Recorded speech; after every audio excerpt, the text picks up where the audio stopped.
بسم الله الرحمن الرحیم. السلام علیکم و رحمت الله و برکاته. در این ویدیو تعبیر موش را در خواب بیان میکنم. دیدن موش در خواب چه وقت خوب تعبیر دارد و چه وقت تعبیر خوب ندارد. دیدن موش در خواب وقتی تعبیر خوب دارد که شما موش را یا چندین موش در خانه تان در حالی ببینید که مستی میکنن و خوشحالی میکنن و خیزک میزنن. در این صورت تعبیر دیدن موش در خواب تعبیر خوب داره و به زیاد شدن مال، زیاد شدن سرمایه تعبیر میگردد. دوم، در صورتی که شما در خانه به تعداد زیاد موش را ببینید که در حال خوردن و جمع کردن دانه ها و غله می باشند، در این صورت هم تعبیر خوب داره، چون دانه و غله وقتی که زیاد در خانه بوده باشد به این معنی است که در خانه شما بسیار فریمانی است و بسیار دانه و غله و بوجه ها توبالا می گردد. باعث از این میشه که بسیار بریزه و موش ها هم از او استفاده زیاد کنند و موش ها هم در آنجا زیاد شوند. این هم تعبیر خوب داره. و در صورت سوم وقتی تعبیر خوب داره دیدن موش در خواب که شما سوراخ موش را در خواب بند کنید. شما خواب دیدید که سوراخ موش است به طرف خانه تان و شما متوجه میشوید در جای غیر مناسب است و در جای مهم است و امکان دارد به شما ضرر برساند، به پول، به جامه و کالای شما و دیگه وسایل مهم زندگی تان. در این صورت تعبیر خوب داره که شما در خواب امو سوراخش بند کرده باشین. این به حفاظت مال تعبیر میگردد، چون سوراخ موش از طرف بیرون به داخل خانه به دوزی و به دزد تعبیر میشه که بند کردن او سوراخ به حفاظت مال و جلوگیری از ضایع شدن مال و مانع دخول دزد و راههایی که دزدی امکان دارد صورت بگیره او راه را شما بند میکنین، مالت حفاظت میکنین. این هم تعبیر خوب دارد.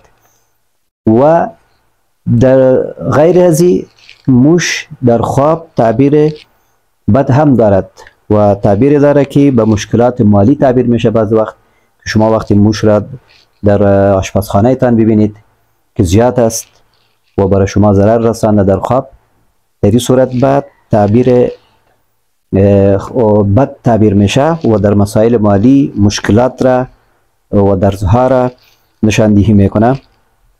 و یا هم در مسائل صحی وقتی که شما موش را در حال ببینید که غذای شما را فاسد کرده و یا ضرری رسانده به شخص شما، به طفل و دیگر اعضای خانواده، در این صورت به مشکلات صحی مریضی هم تعبیر میگردد. و همچنان وقتی که شما سوراخ های زیاد موش را در خانه خود ببینید که روابط شخصی شما امکان داره برهم بخوره با بعضی از دوستانتان و باعث پریشانی تان گردد، چون سوراخ زیاد، درز زیاد، این باعث شکستگی و باعث قطع روابط میشه، باعث دوری میشه. به این سبب باز تعبیر خوب نداره.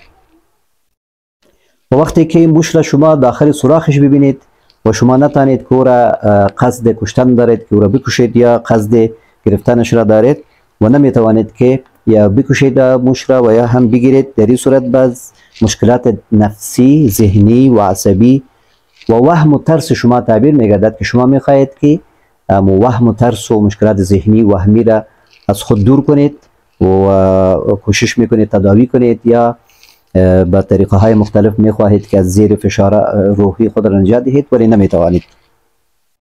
و همچنان به انسان های منافق و خیانتکار هم تعبیر میگردد. موش به انسان های منافق و خیانتکار تعبیر میگردد که اونا هم سوراخ ایجاد میکنن. انسان ها مثلا در بین مردم سوراخ ایجاد میکنن، درز ایجاد میکنن و در هر جای خود را میرسانن، منافقت میکنن. به همین سبب دیدن موش در بعض حالات که از خود خوف از این مسئله استنباط میگردد به انسان منافق و خیانتکار هم تعبیر میگردد که وقتی که شما سوراخ از او را در جای غیر مناسب در خانه ببینید یا در دفتر، سوراخ های موش به تنگ شوید، به تکلیف شوید، در این صورت باز تعبیر به منافق و خیانتکار هم میگردد.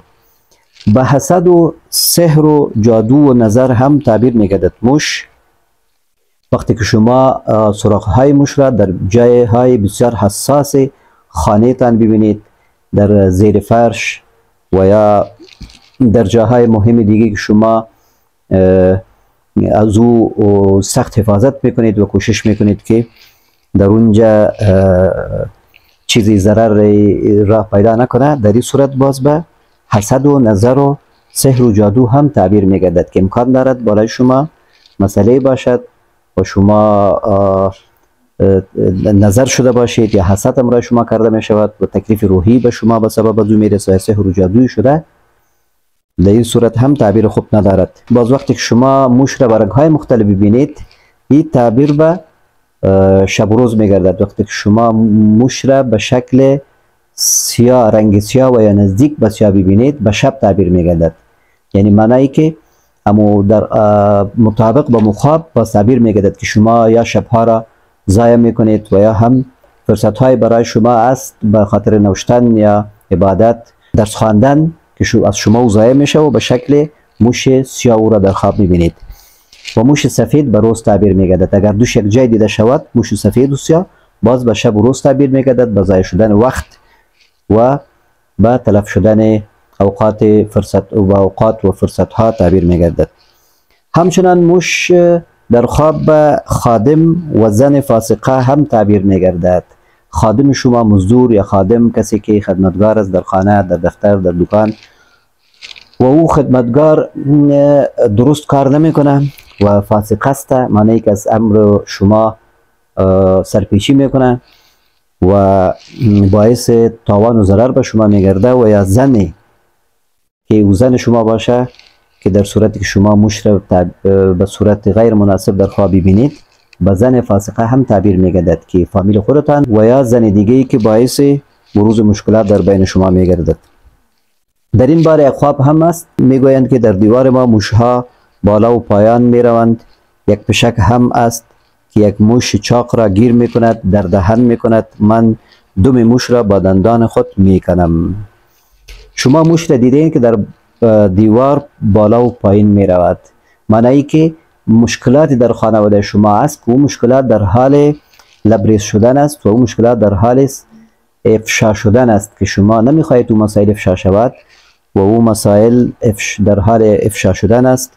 و بعضی که پشک را ببینید و پشک باعث میشه که موش را بگیره، معنی که اما مشکلاتی که وجود داره و مشکلات بسیار چاق شده، موش چاق را میگوید میگیرید و مشکلات بسیار کلان شده و چاره ازی را پشک است. یعنی پشک وقتی که موش را ببیند حتما کوشش میکنه موش را بگیرد. و همین طور مشکلی که در زندگی شما وجود دارد، مشکل صحی است یا مشکل روابط اجتماعی است یا مشکل مالی است، اگر میخواهید که مشکلاتتان حل شود، پس پشک به صدقات و خیرات و سوالگر را یک چیزی دادن و کسی که در خانه شما زیاد میره و میآید، زن یا مرد یا کسی که در خانواده شما بسیار بی تکلف و بدون اجازه داخل می شود و از همه رازهای زندگیتان خبر است و شما هم برای اعتماد دارید و او هم برای شما اعتماد دارد، بونمو نفری که اگر سوالگر است یا اگر خادم شما است، اگر یک زن است، اگر یک مرد است و یا سوالگر است، یعنی گدایگر است، به او تعبیر میگردد که او را شما کوشش کنید که ناامید نسازین. اگر سوالگر و گدایگر است، او را یک چیزی برش باید شما بپردازید تا از شر مصائبی که به شما میرسه از او الله تعالی شما را حفاظت کنه. و یا هم اگر زن است یا کسی است که در خانه شما بی تکلف میاد و میاد از رازهای شما خبر میشود، کوشش کنید که او را خفه نکنید، بدگمانی سرش نکنید و کوشش کنید که همیشه خوبی امراش بکنید، خصوصا وقتی که پدر و مادر شما با او خوبی کرده در زندگیش. بعد از مرگ از پدر و مادر هم شما کوشش کنید که او کسی که با پدر و مادر شما رابطه داشته و می آمده او را قدر کنید. شما به مو شکلی که با پدر و مادر شما او را قدر میکرد و به مو شکل شما کوشش کنید او را قدر کنید تا همو دعای از او و خوشی از او که شما خوشی بکنه و یا دعا بکنه او به پدر و مادرتان برسه و به شما برسه و این باعث شود که و یا ای که حکایت را که از شما به مردم دیگه بیان میکنه او باعث میشه که پیش روی بسیار ضررها و شرور را از شما بگیره. و اگر شما روابط خوب نداشته باشین با سوالگر یعنی گدایگر را همیشه شما سرزنش کنید و چیزی برایش ندهید و یا کسی که در خانه شما بدون تکلف می آید و می رود او را خفه کنید شما و بی‌اعتماد شوید، بدگمان شوید بالای او. در این صورت امکان داره بعضی مسائل، بعضی مشکلات بر شما برسد و بعضی رازهای شما افشا گردد، بعضی رازهایتان افشا گردد به واسطه امی کسی که در خانه شما بدون تکلف می آید و می رود. و اگر شما با کسی که همیشه همراه شما رابطه داره می آید و می رود کمی بدگمان هستید و احساس ترس می کنید از او، کوشش کنید که رازهایتان را بسیار افشا نکنید و همیشه رازهایتان را کوشش کنید نگه دارید. و در مسائل خانوادگی کوشش کنید که حق مداخله به هیچ کس ندهید تا مشکلی ایجاد نشود. میگه خدا کنه که شما این تعبیر خوابتان را از این وضاحتی که به شما دادم شما از او یک اخذی کرده باشید، چون بنده وقتی که تعبیر خواب میکنم کسی را نمیشناسم و به سبب امو نشناختن ما امکان داره ما اشتباه بکنم در تعبیر خواب و امکان داره در درستی احتمالی که ما بیان میکنم مثلا برای شما گفتم که یا مشکلات مالی دارین یا مشکلات صحی یا رابط شخصی، در یکیش باشه یا ارسش باشه، ولی خودتان باز میفهمین وقتی که ما تعبیرات براتون میگم. شما باید به ما اطمینان باز بدهید در کامنت در اینجا، دیگه برادرها و دیگه کسایی که میشنون و میبینن ویدیو را اونا هم مطمئن شون. شما باید ما اطمینان بدهید که مشکل شما کدام مشکل بود. اگر سوال دارین میتونین در کامنت اینجا نوشته کنین و یا در واتساپ از ما پرسان کنین، ان شاء الله برای شما وضاحت میدهم.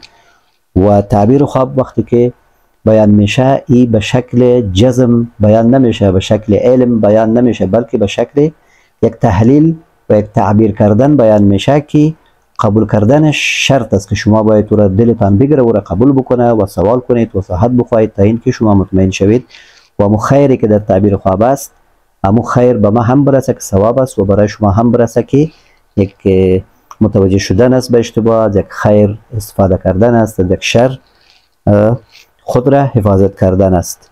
و این بود ویدیوی امروز که درباره موش و دیدن موش در خواب و حالات مختلف دیدن موش در خواب و تعبیرهای مختلف بیان گردید. امیدوارم که شما ویدیو را تا آخر ببینید و با دوستانتان شریک کنید و در آخر یک لایک هم کنید ویدیو را. و اگر خواب دیدید در نمبر واتساپ برای من ارسال کنید یا نوشته کنید بهتر است، و یا هم با آوازتان ثبت کنید، ریکارد کنید. تا ویدیو آینده شما را بس بالله پاک میسپارم. السلام علیکم و رحمت الله و برکاته.